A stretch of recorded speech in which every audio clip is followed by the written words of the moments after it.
Hello and what is going on everybody? So in today's video we're going to be talking about mobile photography. Now in 2022 the number of smartphone users in the world are around 6.6 billion, which translates to 83.7% of the world's population.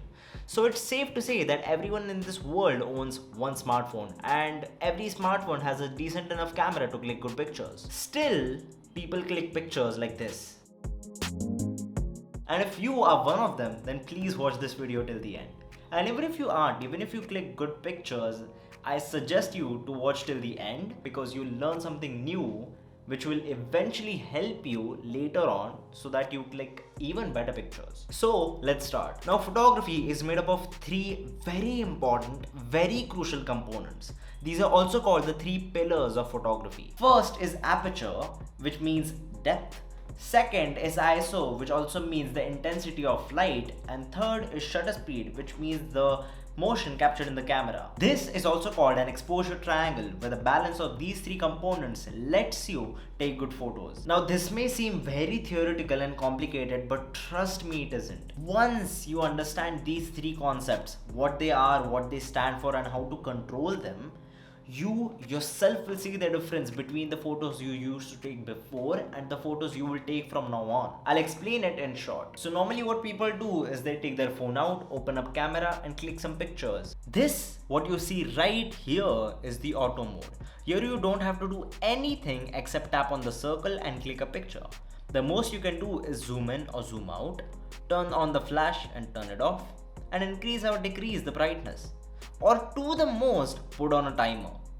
That's it. And I'll be honest, this works for many people, but these pictures are boring, common and not very interesting to look at. But in each and every smartphone there is a pro mode where you can manually set the aperture, ISO and shutter speed. You also get an option of WB, that is white balance, but we'll talk about that later. Now I'll explain what these three concepts are.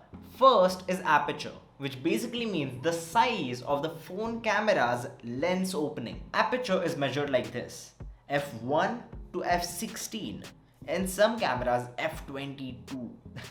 To make stuff easier, here's a great example. Imagine a human eye. When we go in a dim, dark place, our pupils expand so more light enters our eyes and we can see better. So our pupils expanding is like having a wide focal length. And we go in a very bright, sunny place, our pupils get smaller so less light goes in our eyes. So our eyes are not harmed. That's like having a small focal length. Wide focal length is f1.2, f1.8, f2, and narrow focal length is f8, f11, f16. One major thing, nowadays people, and I'm sure you were one of them, love the blur background like this, where the person or the object is in perfect crisp focus and the background is fully blurry. That's called bokeh. It's originally a Japanese word and mostly it's pronounced as bokeh. So you get this blur or bokeh when you have a wide focal length, such as f1.2, f1.8, f2. These are a few examples. And the opposite, when you have way too many objects in the frame, like while taking a photo of a landscape or a group photo, then higher the f-stop will focus everywhere in the frame. Moving on to the second component, that is ISO. ISO basically controls the light sensitivity. ISO is measured from 100 to 25,600. In some expensive cameras, 4,09,600. The ideal ISO range for you to keep while clicking pictures is from 100 to 500 max. Now you may think that if I have a camera which can click pictures with 25,600 ISO, why shouldn't I? I'll tell you why. After a certain point, if you keep increasing the ISO, even if it's not needed, the photo starts getting grainy. ISO plays a huge role when it comes to night sky photography, or in other words, astrophotography, or in general, taking pictures where there isn't enough light. For example, look at these pictures. These pictures have an ISO around 100 to 500 max because there already is enough light. And these pictures have an ISO around 500 to 1000. And finally coming to the third component, that is shutter speed. Shutter speed basically means exposure time. For how long was the light exposed to the phone camera's sensor? Now this time that we're talking about, exposure time, is expressed in seconds. This range extends from 1,000th of a second to 60 whole seconds. A photo with fast shutter speed will capture frozen, clear pictures. Even if there is a lot of motion in the frame, the picture will be clear, like this.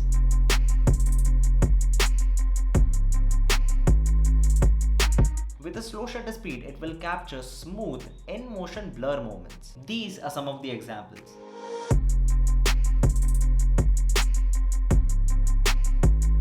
For photos like these, where you need to keep the sensor open for 10 seconds or 60 seconds, it is impossible to click a picture without a tripod. You need to keep the camera on something that is extremely stable. Now that we are done talking about these three topics, I have something very important to say.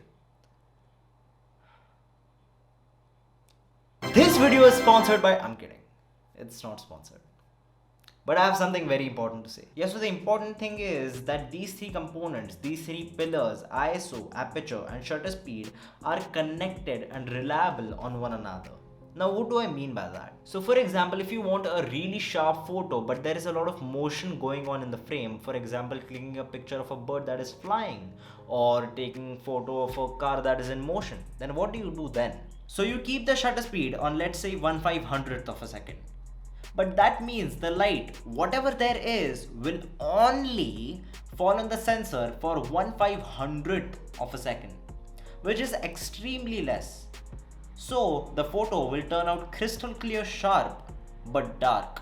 So as I said before, that these three components are reliable on one another. So if you want a clear photo, you won't have to sacrifice it just because it turns out dark. So to make it up for the dark photo, we increase the ISO so that you get a nicely bright image and a crystal clear focus. Well, obviously it's easier said than done, but you'll get good at it through constant practice. And now the other few things in Pro mode which you can manually adjust are focus, white balance and ratio. For focus, you can manually scroll and adjust where you want the focus to be, but it's so incredibly difficult to nail the perfect focus. Our phone gives an option for autofocus, and our phones do a pretty good job at it. Now let's talk about WB, that is white balance. White balance is used to adjust color so that it matches the color of the light that is present around you. For example, if it's really sunny, where there is very yellowish, orangish light, then if you go in WB, you'll get an option where it will suit for such type of light, so that white objects appear white and not yellowish. Same goes to nighttime, where it's all very blue and dark. And last is ratio, in other words, format. And I'm sure you already know this by now. Just how Instagram needs 4:5 ratio if you want to post a picture, just how YouTube needs 9:16 ratio if you want to post a video, just like that. And I'll be honest, you can change this ratio, you can change this format even in the normal auto mode and the pro mode, but I'm just putting it out there. How to get better in mobile photography is a totally different video, but we'll keep that for later. Anyways, thank you so much for watching. Please like this video because I put in a lot of efforts for you guys. Please subscribe to this channel if you haven't already and if you genuinely like my content, and I'll see you guys in the next video. Peace!